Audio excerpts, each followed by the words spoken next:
Hi. So today I'm going to be talking about user onboarding for Bitcoin and how I think it's something that we're not focusing on enough and we're going to need to give more attention to. So before I start, I'd like to get an idea of what the audience understands. So who has never used Bitcoin? And who knows what a block size is? And a mempool, who knows what the mempool is? And who understands how SegWit works? Okay, so firstly, who am I and why should you listen to me? So I've been involved in Bitcoin since 2013. I was an affiliate. I work with a lot of different Bitcoin businesses, ICOs and not, and I speak at conferences all around the world.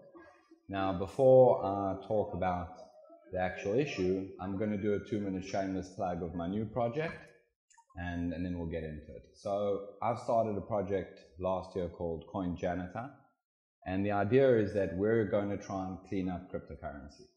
If you have a look, there's over 5,000 coins today. People don't realize how many of them are effectively useless. They serve no purpose in the market. So the idea is that we're going to take them and reduce the total number of cryptocurrencies and thus improve the market situation as a whole. And how we're going to do it is firstly with data. We've been profiling for a long time all of the coins that we could find. We have a database of 3,200 coins that we monitor that aren't listed on CoinMarketCap or CoinGecko, and we track them across 30 primary metrics. Now we go to the project owners, we take over the coin, all of the code repositories, everything that they own. We now own the project. We buy from all of the users all the tokens that are out in the marketplace. We then destroy them all, and we take anything of value that was left in terms of code base or marketing websites, and then we recycle that back open source to the community. That's the basic idea. We have an ICO, come get info, come support us. More than money, what we need is people to talk about this discussion.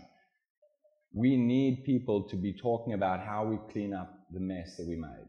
The idea that anyone can create a coin, can create a blockchain and deploy it, it's amazing. But there needs to be some sort of responsibility for cleaning up what we leave out there. Digital space is still space. We need to be responsible citizens, and we need to clean up after ourselves. So first, the scaling debate. So my premise is that we spent so much of last year talking about the scaling debate. Now everything's all of a sudden quiet, but there's a huge issue that's going on that no one's talking about. It's almost louder than that. And the idea is that this can affect Bitcoin in material ways. And if we don't start paying attention to it, we run the risk of hurting ourselves, or at least slowing down the potential adoption of Bitcoin. So before we can talk about it, we need to understand what the scaling debate is. So in the beginning, when Bitcoin was created, there is a block. And in that block are stored a number of transactions. Those transactions are then reconciled together, sent to the blockchain, and this basically happens every 10 minutes. In the beginning, they were very, very small. And as the number of transactions increased, the block size would increase dynamically to allow for more transactions to be included in the ledger. And then in 2010, Satoshi decided to put a limit on the size that that block could become. He imposed the 1 meg block size limit. Now, as we got more and more popular with Bitcoin, we understood that we'd have to increase that at some point. But no one could agree how to increase it. So we got closer and closer to using up all of the space in those blocks. And we got to a situation last year where blocks were becoming full, but we still didn't know how we were going to fix the problem. And that's really where the scaling debate came from. We ended up with two main arguments, which split into two camps. The one side said, well, let's just keep increasing the block size. When we started, for years, the block size kept getting bigger. It worked. It allowed Bitcoin to scale. So if we keep doing that, it will get better and we'll solve all the problems. The other side of the argument was that there's more involved here than just increasing the block size. We need to make things more efficient. There's other solutions. You can't just keep increasing it indefinitely. And as a result, there was no way forward. The whole basis of Bitcoin and most cryptocurrencies is that it's based on consensus. The community has to agree on something as a majority in order to move forward. And because we couldn't, what happened was a lot of things started going wrong. We ended up with a huge increase in the number of unconfirmed transactions. We ended up with fees increasing and auctions, people spending more and more to get their transactions confirmed. And as this got worse and worse and worse, we started getting negative publicity about what was going on in the Bitcoin community and how Bitcoin wasn't working the way it was meant to work. Statements like Bitcoin was always free, which for the record it never was. But it started slowing down and it started materially affecting Bitcoin's ability to grow. In the end, we have a few events that defined what happened. The first was SegWit. SegWit was suggested as an improvement protocol in Bitcoin. And SegWit deals with a whole bunch of bug fixes, but it also improves the effective throughput of a block, meaning more transactions could be included in the same space. Then one side of the camp opposed SegWit, said they didn't want to do it. We ended up in a deadlock. Eventually there was the threatening of a user-activated soft fork, which was basically, if you guys can't agree, then we'll just make our own decision and ignore everyone. And ultimately the fork in August, where Bitcoin split into Bitcoin and Bitcoin Cash. And then after that, there was SegWit 2x, which was the result of the New York agreement that basically failed. And that brings us to the situation where we are today. And if you have a look, if you look here, there's two graphs. So the one at the top, the blue one, is the mempool. That is all of the transactions waiting to be confirmed by the Bitcoin network. And this is about a year's worth of data, but you can see that it started increasing. There was a backlog building of transactions waiting to go through. And the second one is the fees, the amount it costs to send a Bitcoin transaction. And if you look at both, you can see that they went up and now they've come down again as a result of the split, as a result of Lightning and high rates of SegWit adoption. But the bottom line is we acted like children. And while all of this was going on and we're all being little whiny bitches about the way that we meant to move forward, is we were hurting the thing we were trying to build. And I believe that there's an important lesson here.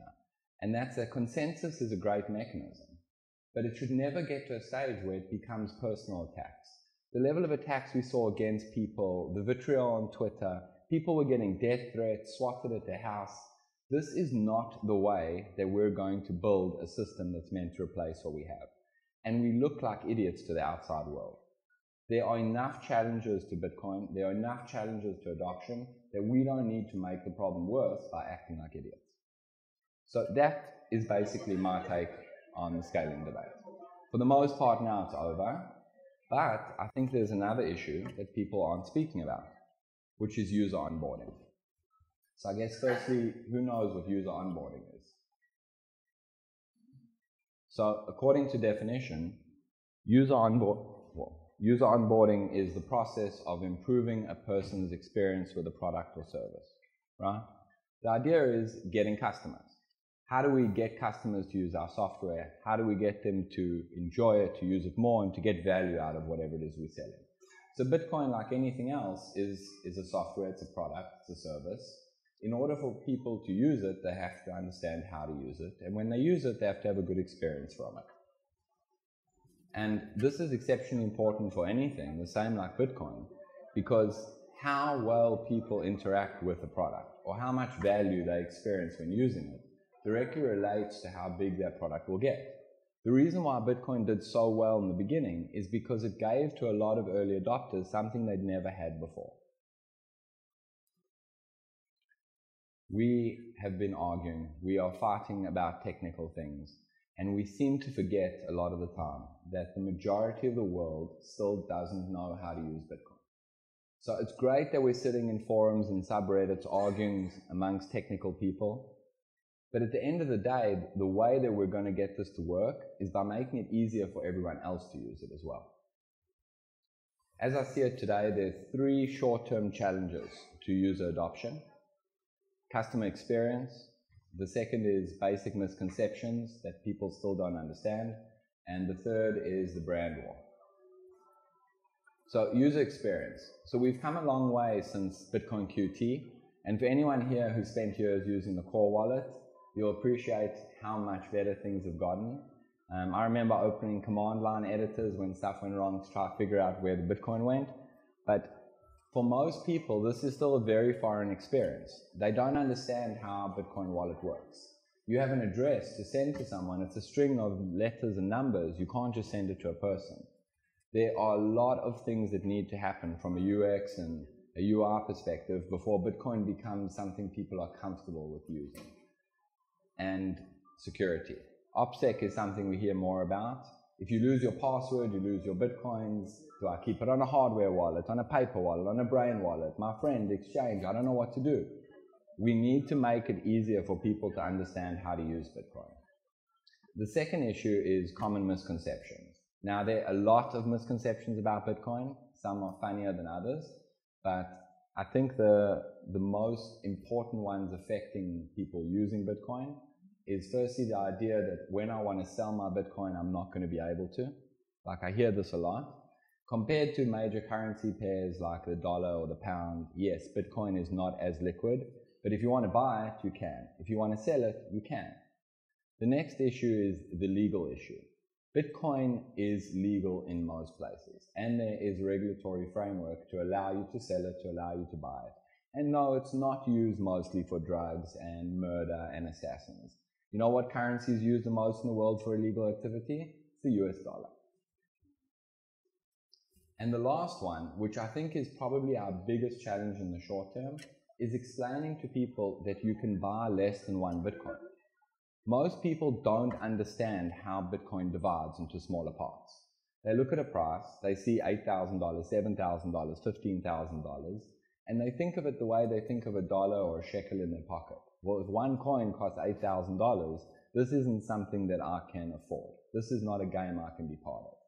They don't understand that every Bitcoin is divisible into 100 million pieces. And the base of Bitcoin is a Satoshi. It's not a Bitcoin. And a Satoshi is very cheap. And you can buy a couple of them. You can buy a few thousand. And one of the things that I expect to see this year and next year as we move forward is more of a discussion about the use of MBTC. We should be talking about millibitcoins. That compares better to a fiat currency in terms of people understanding the value. Unless you're a day trader, in which case you count in thousands of sats. But the last is the brand war.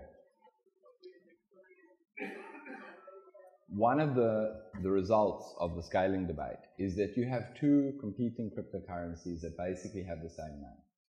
Now, there are other examples of this, but the example in Bitcoin is different to ones where we've seen forks or splits from other coins. And that is because both of them are appealing to the same audience, and that is new users claiming to be Bitcoin. If you've been in the space for a long time and you understand the difference between Bitcoin and Bitcoin Cash, you can choose which one you want. But if you're a new user, especially if you go to a website like bitcoin.com, which is essentially shilling Bitcoin Cash, it's very, very confusing. And as a result, when the fork happened, we saw a couple of things go wrong. There was a lot of wallets where Bitcoin Cash addresses were being generated for Bitcoin transactions or Bitcoin addresses for Bitcoin Cash transactions. We saw a loss of Bitcoins.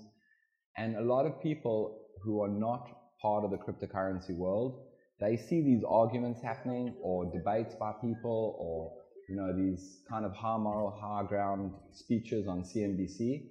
And again, we look like idiots. We can't even agree on what the coin is. New users are scared to come into a space like this, and it creates confusion. Now, how we deal with that is something that we need to focus on, hopefully without getting to the level we got before. But the easier we make it for people to understand the difference between these coins, the more users will come to both coins. So, at the end of the day, my premise is very simple. We had a scaling debate, we solved some problems, and it was very, very dangerous for Bitcoin at the time. And for the most part, we got out of it. But we're not in a quiet time. Bitcoin is still very, very early and a very nascent technology. Unless we understand what the challenges facing us are, and we step up as a community to do something about it, we face a real, real problem. So what is the answer? Like with so many other things, it's simple, it's education. And if you're sitting here, that means you already know more than 99% of the world about Bitcoin. So I feel that if you're here and you care about Bitcoin or you care about cryptocurrency, that you have a responsibility to do something about it, and that is to educate. Now, to be clear, I'm not suggesting telling people to buy cryptocurrency. I think that that is a different level of responsibility, not something I want to be part of. But teach people what it is. What is Bitcoin? What isn't Bitcoin? When you hear people say these stupid misconceptions, just answer them. It's not about getting into an argument. But more importantly than that, try and explain to people why Bitcoin makes sense. Speak about what it is about Bitcoin that you love. When people see you speaking about what makes you passionate about Bitcoin, people are interested to learn. Tell them the truth of what's really going on in the financial system. The bottom line is that Bitcoin is going to make the world a better place, not only for payments, in every aspect of our lives, from governmental to our interpersonal relationships to AI and things we haven't even thought of. Bitcoin is here to make the world better. And my point to you is, if you care or you're here, to stand up, be part of it, and make it happen faster. And speak to me.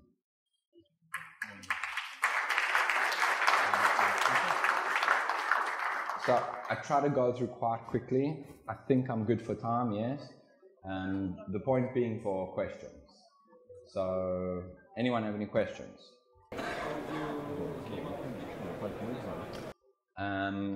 I read an article, some weird mention of Bitcoin, didn't know what it was. I Googled it, there was no information.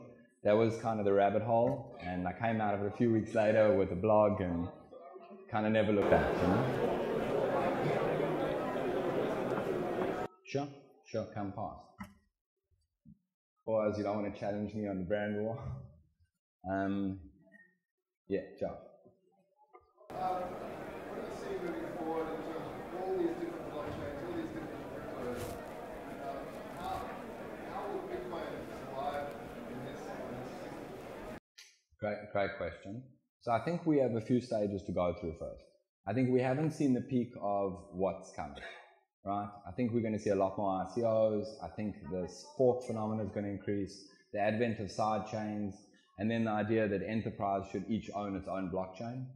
So I think we're going to see the numbers increase a lot, but eventually we'll start to see consolidation. And the core of your question is, how will Bitcoin survive? The same way it always has. It has the best dev, the best tech in the world. The reason smart contracts aren't on Bitcoin is because the core team chose not to deploy them because of the attack surface. We see, look at Starks and Snarks, right? Now we see the implementation of that in a slightly better form on Bitcoin. Why? Because the developer chose to do it. Any technology that's based on a blockchain or a proof of work system or any sort of cryptographic hash function for transactions or recording can be done in Bitcoin better than it can be done in any other system. The only question is when someone wants to put in place the code to do that. There will be some things Bitcoin won't do, but the bottom line is Bitcoin has something no other blockchain has or is likely to have anytime soon, and that is real censorship resistance. The security of the Bitcoin network has so much work involved in getting it to the strength that it is, that is not replaceable. And right now we've seen or recognized as a world two primary use cases for Bitcoin, which is initially payments and now store of value.